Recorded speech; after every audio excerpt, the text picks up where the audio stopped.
एक अत्यंत सुपीक जमीन ज्या ठिकाणी काही पेरलं तर उगवेल, याच्यामध्ये आणि आपल्या ब्रेनमध्ये, आपल्या विचारांमध्ये काय साधर्म्य तुम्हाला माहिती आहे? लक्षात घ्या, एक शेतकरी आहे ज्याच्याकडे दोन प्रकारच्या बिया आहे. एका हातामध्ये त्याच्या एक विषारी वनस्पती, दुसऱ्या हातामध्ये अन्न, भूक भागवणारा मका, गहू यासारख्या एका झाडाचं बीज आहे. आता त्या जमिनीमध्ये हे दोन्ही बीज त्यांनी जर लावले तर त्या जमिनीला फरक पडत नाही की यांनी कुठल्या प्रकारचं बीज लावलंय.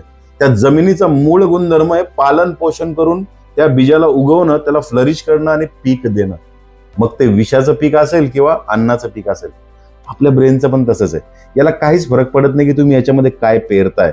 तुमचा विचार जर सकारात्मक असेल तर तुमच्या आयुष्यामध्ये प्रचंड सकारात्मकता, प्रचंड वैभव आणण्याची ताकद या विचारांमध्ये, आणि तुलनेने जर तुम्ही याच्यात नकारात्मकता पेरत असाल तर तुमच्या आयुष्यामध्ये प्रचंड नकारात्मकता, दारिद्र्य आणि अपयश खेचून आणण्याची, त्या अपयशाचं झाड उगवण्याची किमया देखील याच ब्रेनमधनं, याच विचारांमधनं होती. जर तुमची परिस्थिती वाईट आहे तर तुम्हाला माहितीच आहे की तुम्हाला कशावर काम करायचं आहे.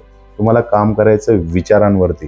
रील आवडली असेल ना तर नक्की शेअर करा, सेव्ह करा, तुमच्या अशा मित्राला पाठवा की जो सतत नकारात्मक विचार करतोय आणि माझ्यासोबत सतत याच प्रकारच्या पॉझिटिव्ह दिनचर्याला जर जगायचं असेल ना तर खाली ब्लिसफुल असं टाईप करून टाका आणि मी तुम्हाला लिंक पाठवेल एका अशा प्रोग्रामची जो तुमची विचार करण्याची पद्धती बदलून टाकेल.